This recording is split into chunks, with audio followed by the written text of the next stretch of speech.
before you put me on the clock, perhaps I should just mention to people that each of our responses were written to the original paper. So I'm not responding to Bill's response, I'm responding to his original paper. So you have to get back 20 minutes to think about what it is I'm responding to. There is much in Bill Hasker's talk with which I agree. He rejects determinism, so do I. He endorses libertarianism, so do I. To be honest, I don't, quote Bill, passionately embrace libertarianism. But that's just because, as one who tries to be a faithful Christian husband, I think our passionate embraces are not best directed at thorny philosophical positions.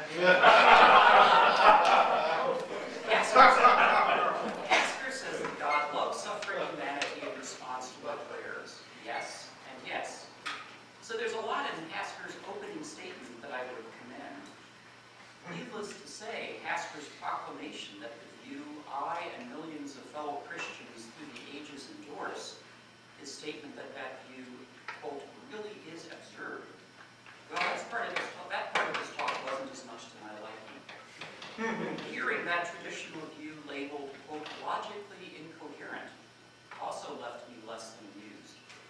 To be frank, I don't quite see how such remarks fit with Bill's initial ironic statement that, quote, we are all Christians honestly seeking both to do God's will and to find the best possible way of understanding God and his ways with us. In this heated controversy, I think we listen to the better angels of our nature when we avoid gratuitously vilifying, philosophically or theologically, our opponent's positions. Well, let me say a word about why I find classical theism in general, and Molinism in particular, not worthy of such ridicule. As I suggested in my opening statement, the claims that God has both complete comprehensive foreknowledge and the conditional knowledge upon which that foreknowledge is based seem to me to be the natural ones for a Christian committed to God's omniscience and providence to take.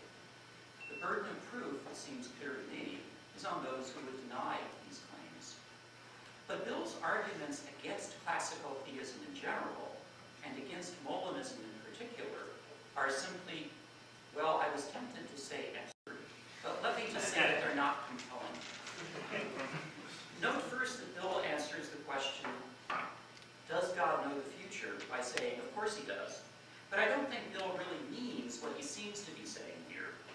Bill says that God knows the future because the future, quote, is best understood as a realm of possibilities. To know the future, he suggests, just is to know that these various possibilities are indeed possible, that some of them are more probable than others, and that perhaps a few events are bound to occur. But that's just not what people ordinarily mean when they ask whether God knows the future. The future is the way things will be, not the way they might be or probably will be. Just as the past is the way things were, not the way they might have been or probably were. It would be peculiar for me to say that I know the past because, to take an example, I know that Alexander the Great might have died of food poisoning, or that he probably didn't die of Alzheimer's. If I don't know what did cause his death, I just can't plausibly claim to know the past, or at least not that part of it. Similarly, if God doesn't know whether Clarence will decide to buy that iguana, saying that God knows the future is at best misleading. Now, why, according to Hasker, should we reject the claim that God knows what Clarence will do? Hasker first gives a rather informal argument, but I'm going to skip that because of time constraints. This is not really a new argument, a formal argument that he gives. In various guises, it's one Hasker has often offered in the past, always with the same results. Open theists agree and classical theists disagree. These discussions inevitably get very complicated, but let me briefly try to explain why Hasker's argument in its present incarnation fails to prove anything. The argument hinges upon that lengthy locution, beyond anyone's power to prevent. How are we to understand this phrase? A number of possibilities suggest themselves. Let me mention just two. First, we might say that something X is beyond anyone's power to prevent if no one can cause X not to have occurred. Taken in this way, premise one of Hasker's argument seems strong. since most of us agree that we don't have causal power over the past. But it's not at all clear that 3 follows from 1 and 2 on this reading. This can perhaps best be seen by replacing the phrase, God's having known that Cuthbert had purchased the iguana, with, it's having been true yesterday that Cuthbert had purchased the iguana, making that replacement throughout the argument. If I don't think people's causal power extends into the past, then I won't think Cuthbert has causal power over a proposition's being true yesterday.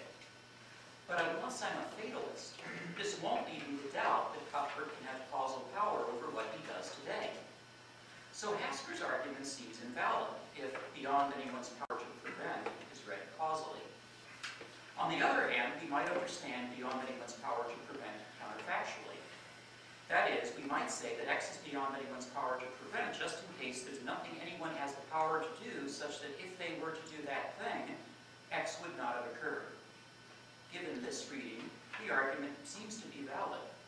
But it's no longer clearly sound, for premise 1 is no longer clearly true. Suppose I believe that God knows that Cuthbert will buy the iguana, but also believe that Cuthbert is free.